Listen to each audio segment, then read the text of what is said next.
Assalamualaikum warahmatullahi wabarakatuh. Bismillahirrahmanirrahim. All the students whom I respect, today we will continue our material. For the last meeting we discussed all the tenses, all tenses, patterns and tenses theories. The last tenses we discussed is perfect, perfect in future perfect and future perfect progressive. Then now we discuss other material. Ya, alhamdulillah kita sudah menyelesaikan materi tensis semuanya, 12 tensis, karena kita menganut madhab grammar Amerika rata-rata menggunakan 12 tensis di sini. Ya. Setelah pasca 12 tensis kami jelaskan, kami dengan berbagai pertimbangan memindahkan atau merubah buku panduan yang semula adalah third editions untuk understanding and using English grammar-nya Betty. Kita menggunakan kemarin itu yang edisi ketiga, akan tetapi kita dengan berbagai pertimbangan dan isi lebih mengena di fifth edition yang edisi kelima, maka ini kami share dan kami terangkan, kami jelaskan dan kita pakai yang edisi kelima bagaimana saya share. Secara umum ini lebih detail, lebih imajinatif karena ilustratif, karena ada gambar-gambarnya juga. Walaupun demikian ada listeningnya, kan, tetapi banyak yang juga nggak bisa kita pakai di sini. Ini membahas tensis sudah antara chapter 1, chapter 2, chapter 3. Ya, kalau mau mengulangi lagi silahkan, akan tetapi baca sendiri. Untuk kita sekarang masuk ke chapter 4, yaitu subject verbs agreement. Untuk review of verb tenses, kita untuk reviewnya belum. Nah, itu nanti ujian saja ya, ujian entah di UAS, UTS kemarin agak gagal karena UTS-nya diundur sama pihak Inkava. Kemarin seharusnya saya mau mengadakan UTS kemarin, akan tetapi pengumuman terbaru diundur tanggal 14 sampai 26. Ya, kami itu yang menjadi kami salah paham karena ada salah nyampainya info ke kami kurang atau belum nyampe ya, belum nyampe pada saat itu. Secara pertemuan bisa sudah diadakan UTS, tapi belum ada pengumuman pada saat itu. Sekarang untuk subject verbs agreement halaman 78.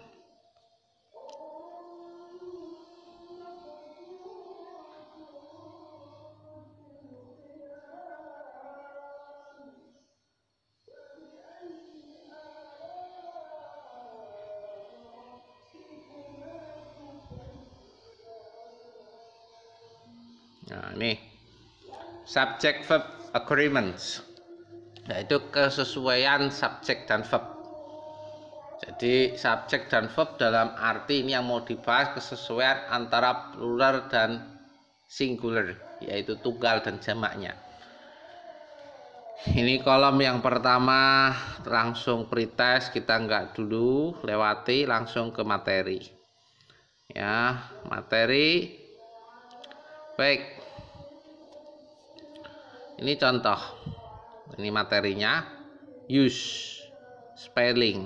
Ya, spelling ini untuk speakingnya. Ya. Semisal noun itu kalau plus s, kalau mau dijamakkan, contohnya friends, ya, dari friend menjadi friends are important. Ya, ini tentang pronunciations ya, yang kita bahas. Grammar secara penuh ini kita lewati. Nah, ini itu hanya diantaranya yang subject verb agreement dari sisi pronunciation tadi kita lewati. Kita langsung ke yang sisi grammarnya murni. Sekarang untuk sisi grammar murni halaman 80 langsung. Kita akan membahas di dalam tabel ini 5 strip 2 itu ya. Pertama ada singular verbs. Ya, berarti kata kerja atau verbs tunggal. Yang kedua adalah plural verbs. Ya, dan kolom ketiga kolom ketiga adalah membahas tentang penjelasannya. Pertama kita bahas singular verbs ya. My friend lives in Boston ya. Ini kalau simple present otomatis subjeknya tunggal, singular, verbsnya ada tambahan s, atau kalau di sini karena ada di situ ya i bahasa Inggrisnya itu, maka imbuhannya es. Nah, maka my friends kalau itu plural maka lives-nya tidak ada s-nya. Nih, untuk verbs plus s atau es ya, itu third person singular in the simple present tense itu berlaku di bentuk tunggal ya, kata ganti ketiga, bentuk ketiga, she, he, dan seterusnya, it, dalam tenses simple present tense. Kemudian nonnya itu juga bisa ditambahi s dan es jikalau jamak atau plural. Sebetulnya itu ada di atas ini ya.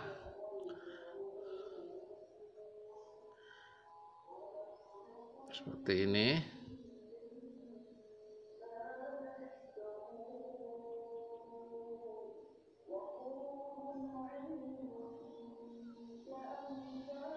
Kapan es ditambahkan? Ini keterangannya ya.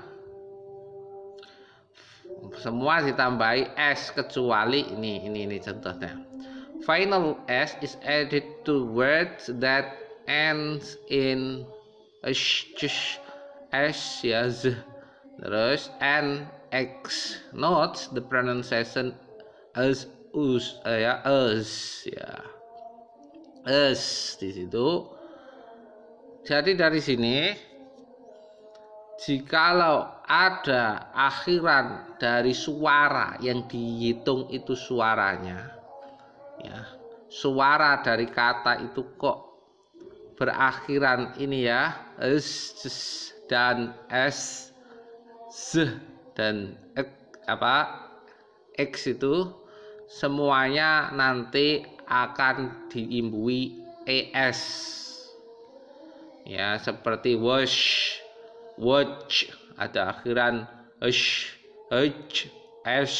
z, x ya, itu semuanya nanti akan berdampak imbuhan akhirnya ditambahi s. Lebih-lebih lagi untuk forward that and in y ya. Contoh itu di E itu ada ya I, if Y is preceded by vowel only S is added. Jikalau Y itu diawali dengan vokal, suara vokal, hanya S cukup ditambahkan. Tetapi dalam F itu if Y is preceded by consonant, jika diawali dengan konsonan Y itu, maka Y ditambahi, the Y is changed to I and S is added. maka Y dirubah jadi I, kemudian ditambahi ES. Sebagaimana ini ya. Nah, ya, baby jadi babies, akhirnya kan Y ya. Oh, itu kalau sebelum Y, sebelum Y itu konsonan. Cry menjadi cries. Kalau sebelumnya adalah vowel, contohnya E itu toy, sebelum Y kan O, sebelum by, sebelum Y kan U, maka di situ cukup nambahi S, toys, buys. Itu aturannya ya. Kita lanjut tadi.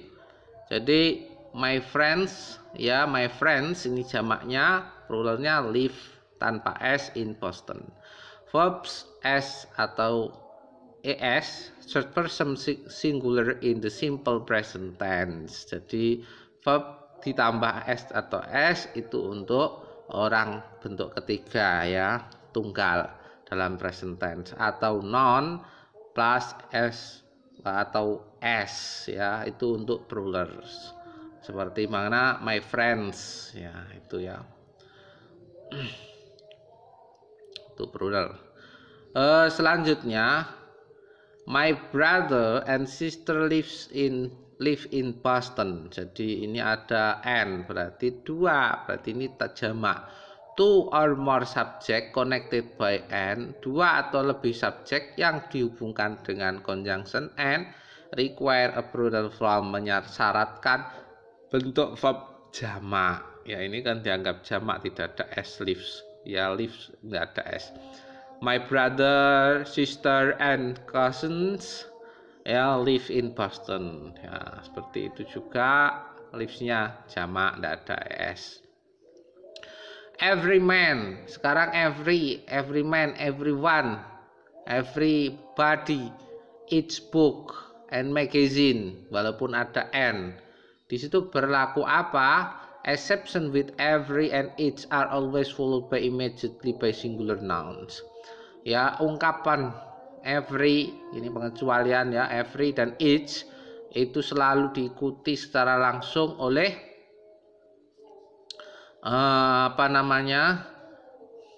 singular noun, kata benda yang tunggal. Ya, dilihat dari chat atau bagan 6-10 halaman 115.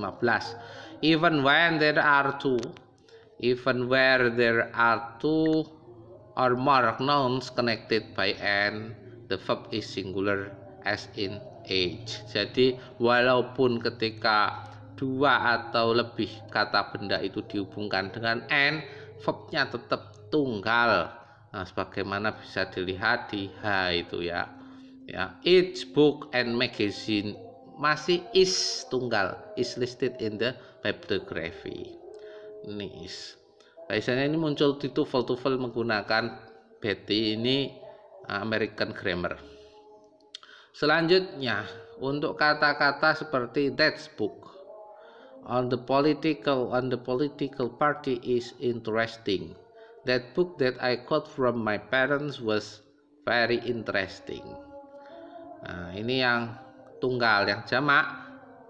The ideas in that book are interesting. That book I bought at the bookstore were expensive. Jadi dari sini setelah that book, nah dengan that book yang pertama ternyata ini beda. That book on the political party ini menunjukkan tunggal, maka is interesting. That book ya, the book that ya satu, yang I got from my parents, maka was di situ kayak I got ya, berarti simple past. Kemudian beda halnya dengan yang kedua, the ideas jamak sudah in that book are interesting. Jadi the ideas, walaupun that sama-sama that dengan sebelumnya tulisannya. The book I bought ya, ini juga jamak, the books I bought, buku-buku yang telah saya beli at the bookstore. Nah, itu menjelaskan the booknya berarti were expensive jamak. Baik, sometimes a phrase of or close spirit subject from its verbs. Kadangkala frasa atau anak kalimat itu bisa memisah subjek dari verbnya. Ya ini tadi, the idea itu subjek, verbnya is apa are, ya, the ideas are. Itu nyambungnya subjek dan verb. Maka ini kan tadi subjek verb agreement, jadi kesesuaian. Mana sih subjeknya? Ini mencari subjek. That book all the political party is, karena subjeknya that book. Jadi is that book that I got from, ini subjeknya that book, maka was. Bedanya dengan yang J dan apa ini J ya, L itu the idea subjek, verbnya adalah are, the books itu subjek, verbnya yang asli itu were, yang lain ini sebagai anak kalimat dan frase. In that book are frase, sedangkan ini I bought, ya, at the bookstore itu clause dan seterusnya. Yang M terakhir, watching old movie is fun, menonton movie klasik, movie yang lama, film lama itu mengasihkan, menyenangkan. Sekarang bahas gerund.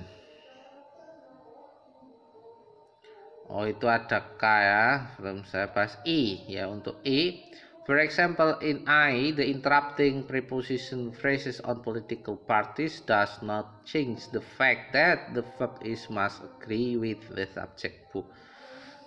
Pemotongan frase dalam kata-kata frase on political parties pada I itu tadi, on political parties itu kan prepositional phrase, ya, does not change the fact, tidak mengubah fakta bahwa verb is must, verbnya itu is dan harus sesuai dengan book. Demikian pula K dan L itu subjek dan verbnya dipisah dengan kayak an adjective clause, ya, ada clause di situ tadi sudah saya terangkan. Terakhir ini watching old movies is fun. Ada gerund, example Grace, you watching. Watching used as the subject of the sentence require singular verbs. Gerund kata watching yaitu sebetulnya posisinya kata benda, tapi dia masih berfungsi seperti kata kerja, butuh objek. Watching apa? Old movie, seperti butuh objek. Subjeknya hilang lah, ini dia berposisi di subjek sendiri, tapi dia asli subjeknya hilang. Siapa umpamanya watching movie I atau siapalah di situ. Nah, jadi watching movie. Inilah gerund, masih berfungsi VE apa kata kerja, tapi dia posisinya sebagai noun, jadi subjek. Di sini use as the subject of the sentence digunakan di subjek kalimat, require singular verbs, itu mensyaratkan dia harus dari verb yang singular. Watching is, ya kan, isnya singular tunggal. Watching old movie is fun. Okay, thank you very much. See you next. Assalamualaikum warahmatullahi wabarakatuh.